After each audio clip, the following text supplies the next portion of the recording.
Bonjour à tous, on se retrouve pour une vidéo toujours rangement de ma desserte spéciale machine de découpe et d'embossage. J'ai trouvé pas mal de petites solutions, enfin j'ai commencé à faire pas mal de petites choses. Heureusement j'ai envie de vous dire parce que ça fait déjà au moins deux après-midi et deux grosses soirées. Et je suis loin d'avoir terminé. Et je suis que sur cette desserte. Que vous voyez, par contre, elle est quasiment vide. Tout en bas, il reste tout ce qui est mes plaques de machine, les petits outils qui vont être la Big Shot, le rouleau, etc. etc. J'ai pas d'autre solution que de prendre un contenant 35 par 35, puisque j'ai les grandes plaques de Big Shot, les longues, et qu'elles font plus de 30. Donc elles ne rentrent pas dans la mallette A4. Mallette A4, si ça je vais vous montrer après. J'ai fini un truc, c'est fait, on n'y reviendra plus, et je n'en rachèterai pas d'autres. Je vous ai pris à témoin.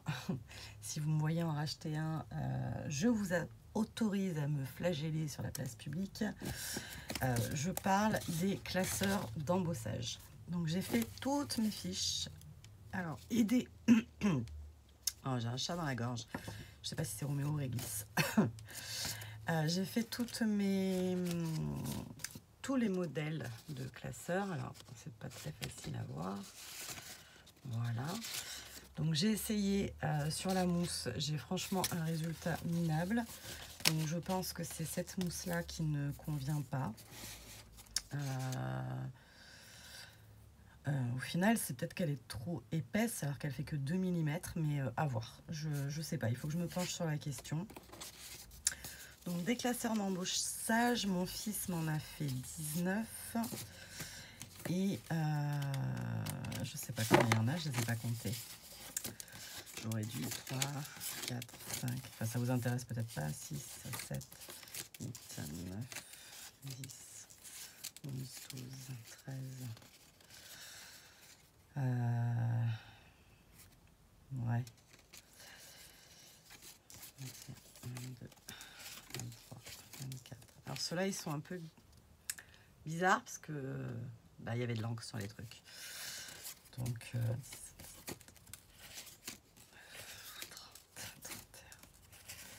32, 33, 34, 35, 36, 37, 38, 39, 40, 41, 42, 43, 44, 45, 46, 47, 48, 49, 50. J'en ai 50. 50.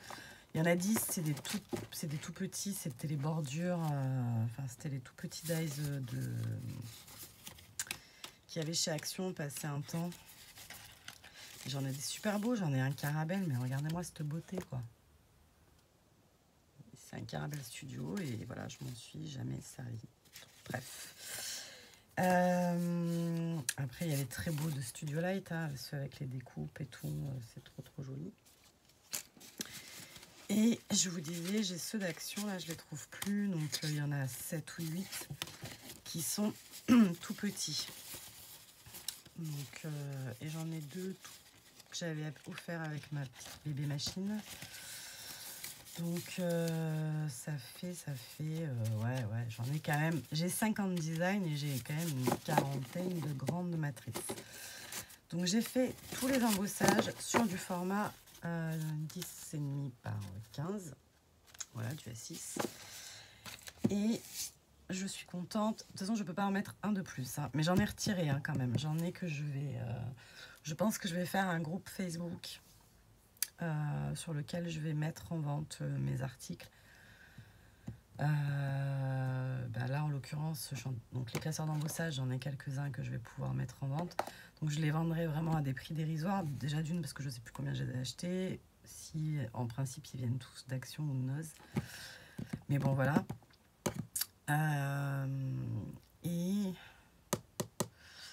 Et Et je crois que je vais faire comme ça pour pouvoir mieux, parce que si je fais un live, moi j'arriverai pas à noter qui prend quoi, qui veut quoi.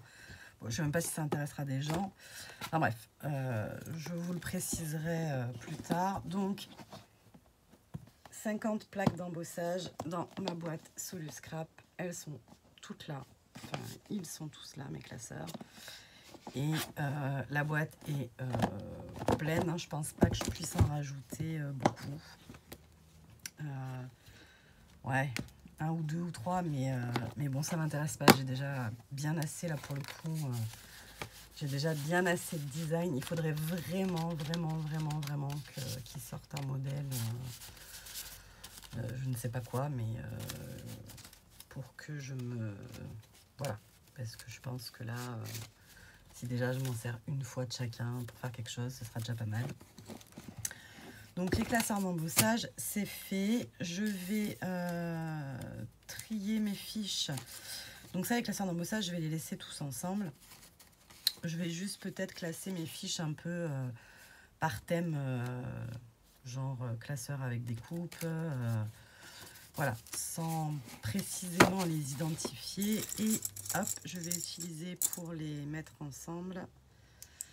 Tac. Quand je vais les avoir regroupés, je vais utiliser les petites pinces noires. Comme ça, j'ai pas besoin d'écrire. Je sais que les noirs, c'est les classeurs d'embossage. Et on n'en parle plus. Voilà, donc ça m'a pris quand même pas mal de temps. Et je vous dis, en plus, j'ai eu mon fils qui m'a aidé. Donc ça, c'était le premier tri enfin terminé. Ensuite, hop, j'ai utilisé... Donc là, par contre, j'ai pas fait les fiches hein, pour l'instant. J'ai utilisé la mallette A4 de Soluscrap pour mettre à l'intérieur tous mes grands dies, ceux qui ne tiennent pas dans mes boîtes 21, mais ceux qui ne tiennent pas nulle part, les grands dies journaux, les grands dies bordures, ça j'en ai 3, mais ça je vous avais montré je crois, et les gros dies Sizik là qui sont en grosses plaques comme ça.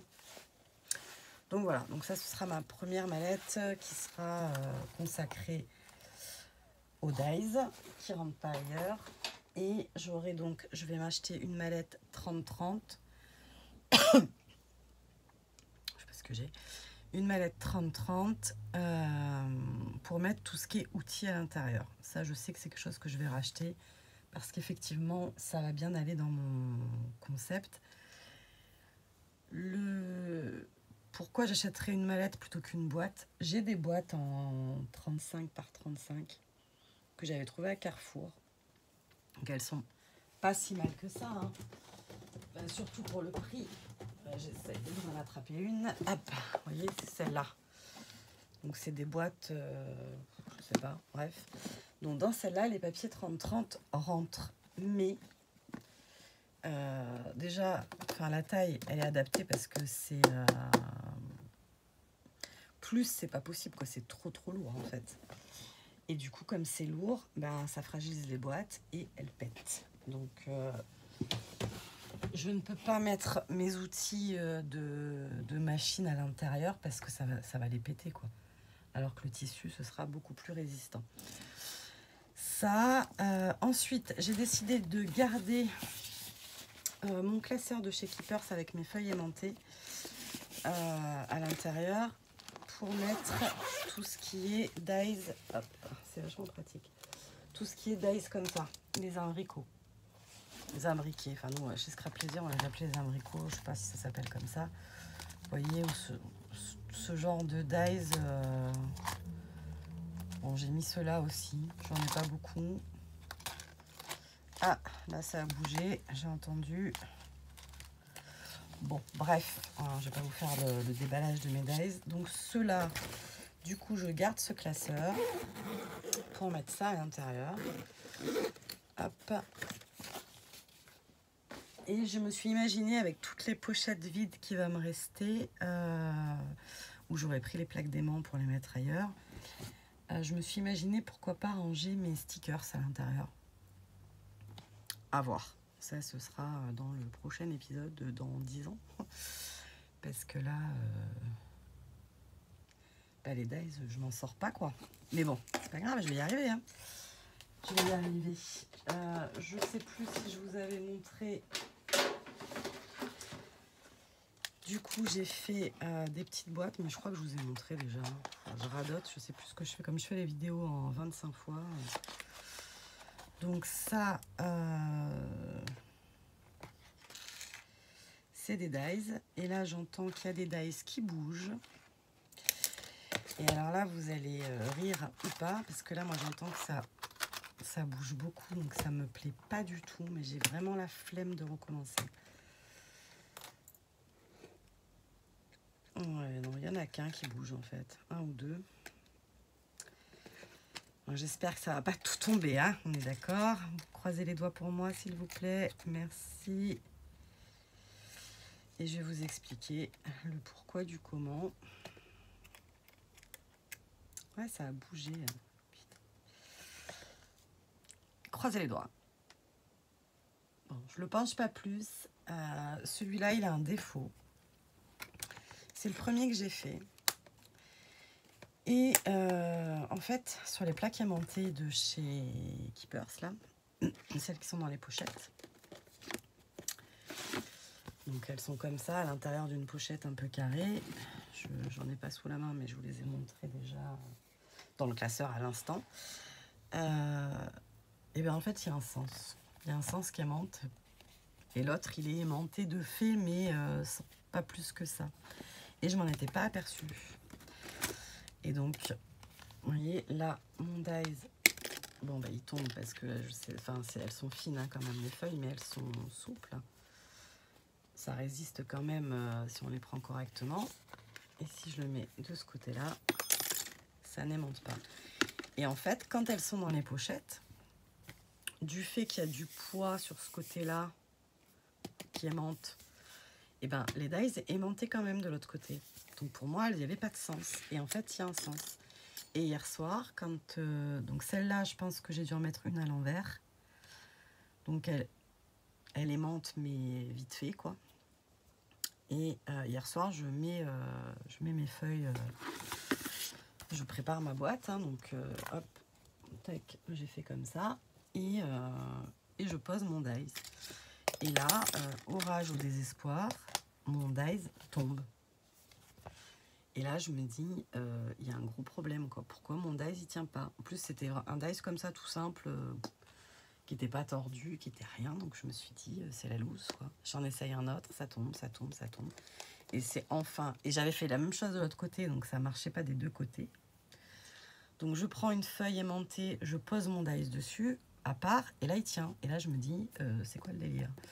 Et en fait, voilà, j'avais pas réalisé qu'en fait, les deux sens ne sont pas aimantés, en fait. Voilà, donc juste faire attention. Donc après, j'ai stressé, je vous raconte pas les autres boîtes. Je posais des dies sans arrêt pour voir si je m'étais pas trompée de sens avec mon double face. Bref, je m'en suis sortie. Donc là, je vais continuer, comme je veux absolument, aujourd'hui en tout cas, finir de les changer de support.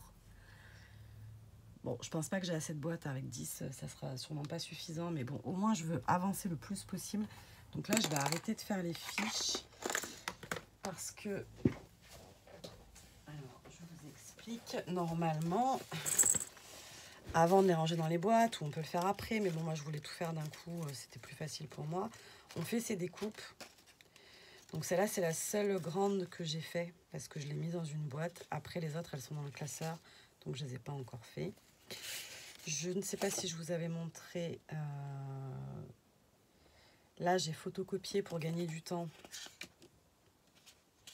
les emballages et j'ai marqué le numéro de boîte à côté. Et j'avais certaines fiches que j'avais commencé à faire. Alors déjà, j'avais ces emballages-là que j'ai gardés comme ça et que je m'en sers de fiches directement en attendant un jour de les faire. Mais au moins, c'est rangé, j'ai quand même une fiche. Et moi, j'avais fait, il y a quelques années, mes premières fiches comme ça. Pas il y a quelques années. Si, oui, c'était juste avant le Covid. À Gare au Scrap. Et donc, j'avais commencé à faire mes fiches. Donc là, il a fallu que je retrouve tous les dies qui allaient avec cette fiche pour les mettre dans la même boîte. Donc ça m'a pris mais une soirée complète de faire ça. Donc j'ai pas beaucoup avancé. Et là je me dis, là je vais remplir mes boîtes. Et puis ma foi, je ferai au fur et à mesure parce que sinon je vais pas m'en sortir et puis ça va me dégoûter. Je vais pas m'y tenir. Donc c'est pas la peine. En achat, donc je vous ai dit, il y a la mallette 30-30 qui s'est imposée à moi, entre guillemets, parce que je pense que ce sera la meilleure solution pour ranger tout ce matériel de la Big Shot. Et une autre boîte que je pourrais trouver intéressante, qui n'est pas, à mon avis, indispensable, mais qui pourrait être intéressante, c'est d'en reprendre une comme ça pour ranger tout ce qui va avec la gel presse. Alors, ce qui m'ennuie, c'est que je ne peux pas mettre la gel presse dedans. Donc, du coup, je ne sais pas encore si je mets... ça, c'est mes printing, mes plaques de texture, etc. Je ne sais pas si je les mets dans une boîte comme ça ou si je les mets dans une mallette pour pouvoir avoir mes gel presse avec. Je ne sais pas. En même temps, les gel presse, je m'en sers quand même relativement souvent. Donc, s'il faut sans arrêt que j'aille ouvrir... Je ne sais pas. Je ne sais pas. Là, ce que j'ai mis dans les mallettes, c'est quand même des choses que je n'ouvre pas toutes les 5 minutes non plus. Et vous allez me dire, c'est un peu bête de prendre des contenants chers pour... on ne me voit plus en fait. De prendre des contenants chers pour quelque chose qu'on ne va pas se servir. Mais bon, je sais pas. Je sais pas. En tout cas, je recule pas. Hein. Je ne recule pas. J'avance à petits pas. Voilà. Allez, je vous laisse avec ces premières constatations. Je me doute que c'est pas des vidéos très créatives, que je vous apporte pas beaucoup d'astuces parce que j'utilise le système Mocha. Enfin, j'essaye de me rapprocher du système Mocha tout en sachant que j'adapte ce qui me convient le mieux de ce qui ne me convient pas. Et en essayant de réutiliser quand même un maximum mes précédents systèmes. Parce que voilà, des systèmes, j'en ai des tonnes et des tonnes. Enfin, j'en ai eu des tonnes et des tonnes. Et voilà. Donc là, j'essaye de faire en sorte de pouvoir quand même recycler un peu les choses qui sont déjà présentes à la maison. Voilà. Qu'est-ce que je voulais vous dire d'autre? Je pense que je vous referai une dernière vidéo sur les dies.